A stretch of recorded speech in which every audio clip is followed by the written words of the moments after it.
নমস্কার, তোমাদের সবাইকে সানা স্মাইল এডুকেশন সেন্টারে স্বাগত জানিয়ে আজকের ক্লাসটি শুরু করছি। আজকে তোমাদের সঙ্গে আলোচনা করব তোমরা যারা নবম শ্রেণীর ফার্স্ট ইউনিট টেস্ট পরীক্ষা দেবে 2025 সালে তোমাদের জন্য রায় ও মার্টিন প্রশ্ন বিচিত্র থেকে আজকে সমাধান করে দেখাবো ইতিহাস বিষয়ে মডেল নাম্বার 9 অর্থাৎ 9 নম্বর স্কুলে তোমাদের যে সমস্ত ছোট ও বড় প্রশ্নগুলি আছে তার উত্তরের সমাধান করে দেখাবো। চলো দেরি না করে মূল বিষয়ে যাওয়া যাক। প্রথমে একে আছে সঠিক উত্তরটি নির্বাচন করো। এক দিকে আছে বিপ্লব পূর্ব ফ্রান্সকে রাজনৈতিক কারাগার বলেছেন, সঠিক উত্তর হবে অপশন বি ভলতেয়ার। পরবর্তী দেখো দুই দিকে টাইথ হলো, সঠিক উত্তর হবে অপশন সি ধর্মীয় কর। পরবর্তী প্রশ্ন দেখো তিন দিকের লিপজিগের যুদ্ধ হয়েছিল, সঠিক উত্তর হবে 1813 খ্রিস্টাব্দে অপশন সি।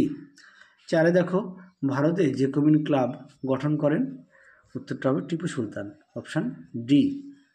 পরবর্তী দেখো পাঁচ দাগের নেপোলিয়ন হল্যান্ডের সিংহাসনে বসিয়েছিলেন, সঠিক উত্তর হবে অপশান এ জোসেফ বোনাপার্টকে। ছয় দাগে দেখো কোন নেপোলিয়ন সংকলিত হয়, উত্তরটা হবে 1804 খ্রিস্টাব্দে অপশান এ।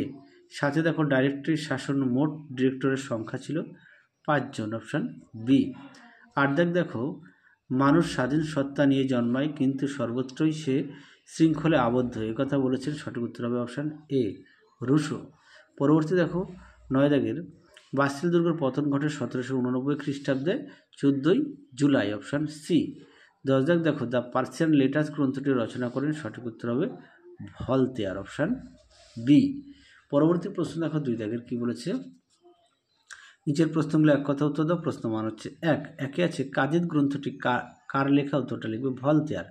পরটা দেখো অভিজাত বিপ্লব কথাটি কে প্রথম ব্যবহার করেন, উত্তরটা হবে সোরস লুই। পরবর্তী দেখো করভি কি, দেখো প্রশ্ন উত্তর দেখে নাও। প্রশ্ন উত্তর করভি কি, এখান থেকে এই পর্যন্ত উত্তরটা লিখবে। চলো পরবর্তী প্রশ্ন দেখো। এবারে দেখো চার দাগের প্রশ্ন কনফেডারেশন অব দ্য রাইন কত খ্রিস্টাব্দে গঠিত হয়, উত্তরটা লিখবে 1806। পরে দেখো মহতী সেনাদল কি, উত্তরটা লিখবে হল্যান্ড, অস্ট্রিয়া, প্রাশিয়া, ইটালি সহ ইউরোপের 20টি দেশ থেকে 6,75,000 সৈন্য নিয়ে এক বিশাল সেনাবাহিনী গঠন করেন, একে বলে মহতী সেনাদল। পরবর্তী দেখো কয় স্তম্ভের সঙ্গে ক্ষয় স্তম্ভ মেলাও। আচ্ছা অর্থলোলুপ নেকড়ে, এটা হবে বি ইন্টেন্ডেন্ট। দুই হচ্ছে চতুর্দশ লুই, এটা হবে সি আমির রাষ্ট্র। তিন হচ্ছে নেপোলিয়ন, হবে গ্র্যান্ড আর্মি। পরবর্তী দেখো চার দাগ প্রশ্ন, চার দাগে কি আছে, চারে এক বিপ্লব পূর্ববর্তী ফ্রান্সকে ভ্রান্ত অর্থনীতির জাদুঘর বলা হয় কেন, দেখো উত্তর দেখে নাও। প্রশ্ন উত্তরটি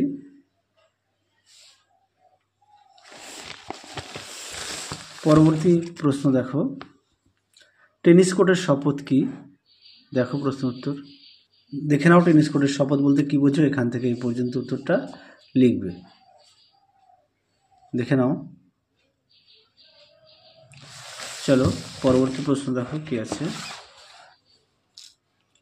তিন দাগের মহাদেশীয় অবরোধকে দ্বিমুখী অস্ত্র বলা হয় কেন, দেখো উত্তর দেখে নাও। উত্তরটি দেখে নাও, এখান থেকে লিখবে তোমরা, এখান থেকে এই পর্যন্ত লিখবে, এই পর্যন্ত উত্তরটা লিখবে। পরবর্তী দেখো কি আছে চারের টিলসিটের সন্ধি কবে কাদের মধ্যে হয়েছিল, দেখো উত্তর দেখে নাও। টিলসিটের সন্ধি এখান থেকে এই পর্যন্ত লিখবে, কবে কাদের মধ্যে হয়েছিল। এটা হচ্ছে গুরুত্ব দুটি পয়েন্ট দেওয়া আছে, হ্যাঁ, যদিও গুরুত্ব এখানে প্রশ্ন দেওয়া নেই, তোমরা অনেক সময় পরীক্ষা আসে, দেখে নাও। পরটা দেখো সন্ত্রাসের রাজত্ব বলতে কী বোঝো, দেখো উত্তর দেখে নাও। সন্ত্রাসের রাজত্ব বলতে কী বোঝো, এখান থেকে এই পর্যন্ত উত্তরটা লিখবে। চলো পরবর্তী প্রশ্ন দেখো।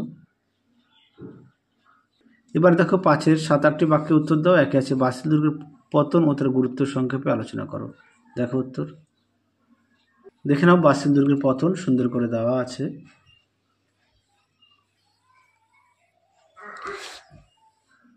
দেখে নাও। পতন এই পর্যন্ত লিখবে।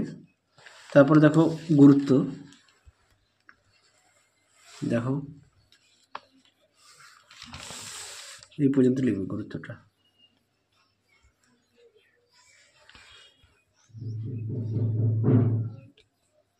পরবর্তী প্রশ্ন দেখো দুই দাগের মহাদেশীয় অবরোধ ব্যবস্থার ব্যর্থতার কারণ কী ছিল, দেখো উত্তর দেখে নাও।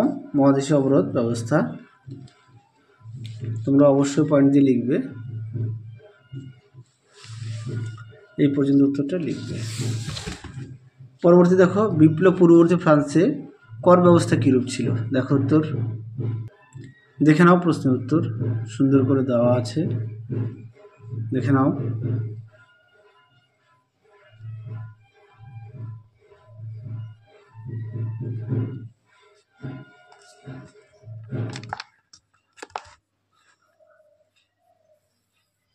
পরবর্তী দেখো 6 দাগের নিচে যে কোনো একটি প্রশ্নের উত্তর দাও। একে আছে ফরাসি বিপ্লবের পশ্চাতে দার্শনিকদের অবদান আলোচনা করো। খুব গুরুত্বপূর্ণ প্রশ্ন, দেখো উত্তর, দেখে নাও প্রশ্নের উত্তরটি সুন্দর করে দেওয়া আছে, তোমরাও অবশ্যই পয়েন্ট দিয়ে লিখবে। দেখে নাও, দেখে নাও। তোমাদের আগের ভিডিওতে সাজেশন দেওয়া আছে ফার্স্ট ইউনিট টেস্টে, তোমরা যারা এখনও দেখোনি আমাদের প্লে লিস্টে গেলে পেয়ে যাবে। তোমরা অবশ্যই পয়েন্ট দিয়ে লিখবে, যাদের বই আছে অবশ্যই বই থেকে লিখবে, যাদের বই নেই তোমরা একটু খাতায় লিখে নিয়ে পড়বে। দেখে নাও,